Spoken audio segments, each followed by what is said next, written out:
والدین اس بات پر بھرپور دھیان دیں کہ ہمارے بچے اپنے رشتہ داروں کے ساتھ جڑے رہیں۔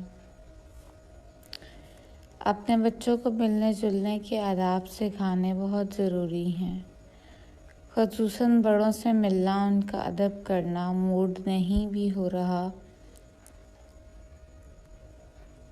کوئی گھر میں آ جائے تو کچھ دیر ساتھ بیٹھنا، کسی محفل میں جائیں تو اچھے تاثرات سے ملاقات کرنا، چاہے کسی سے دل چاہ رہا ہو ملنے کا یا نہیں۔ بہت دفعہ ہم بڑے ہونے والے ٹین ایج بچوں کو ان کی مرضی پر چھوڑ دیتے ہیں کہ چلو ٹھیک ہے، نہیں مرضی نہیں ملو، نہیں دل چاہ رہا کمرے میں رہو، موڈ نہیں ہے گھر میں رہو، لیکن پھر وہ یہی مزاج اپنا لیتے ہیں اور بڑوں کی رسپیکٹ کرنا، اپنے کمفرٹ زون سے نکلنا بھول جاتے ہیں۔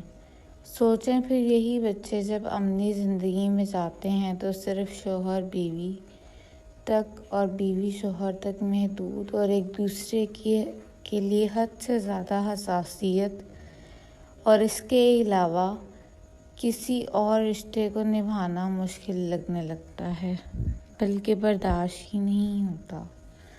ظاہر ہے یہی ایک وجہ نہیں، لیکن اس خود غرضی کی تھوڑی بہت ٹریننگ پہلے سے بھی ہوتی ہے۔ جب ہی اپنی مرضی سے، اپنی خوشی، اپنے موڈ کے آگے کوئی دوسرا اہم نہیں لگتا۔ ہم والدین کی اہم ذمہ داری ہے کہ بچوں کو ملنا سکھائیں، رشتہ داروں کی، دوست احباب کی اہمیت بتائیں۔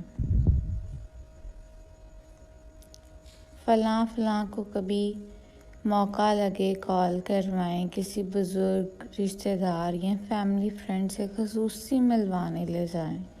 کوئی دعوت دے کر گھر بلائے تو اس کی تکریم کرنا سکھائیں۔ یہ سکھائیں کہ کسی کو منع بھی کرنا ہو تو سلیقے سے بات کیسے بنائی جائے۔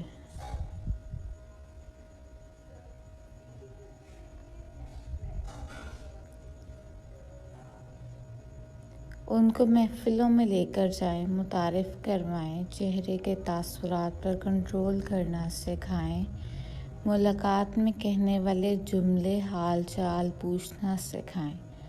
ظاہر ہے کوئی مختلف موقع ہو اور واقعی بچوں کو لے جانے کی ضرورت نہ ہو اور وہ کسی جگہ مصروف ہوں، ان کی کوئی اپنی پرانی سیٹنگ ہو تو کوئی حرج نہیں، اور نہ ہی یہ اصول ہر موقع پر لاگو ہو سکتا ہے، لیکن اپنے بچوں کو اتنا موڈی بننے سے بچانا بہت ضروری ہے، ورنہ یہ موڈی ہونا مروت، تعلق، اہتمام، تالیف قلب، ان سب کو ٹھوکر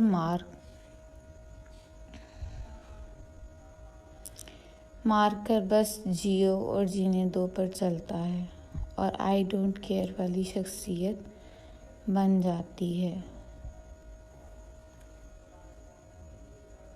دین سے، سیرت سے یہ تعلیم بھی ملتی ہے کہ خصوصاً والدین کے دنیا سے جانے کے بعد بھی ان کے دوست احباب، رشتہ داروں سے تعلقات رکھے جائیں، ان کی تکریم کی جائے، لیکن ظاہر ہے آغاز تو زندہ لوگوں سے ہی ہوگا نا۔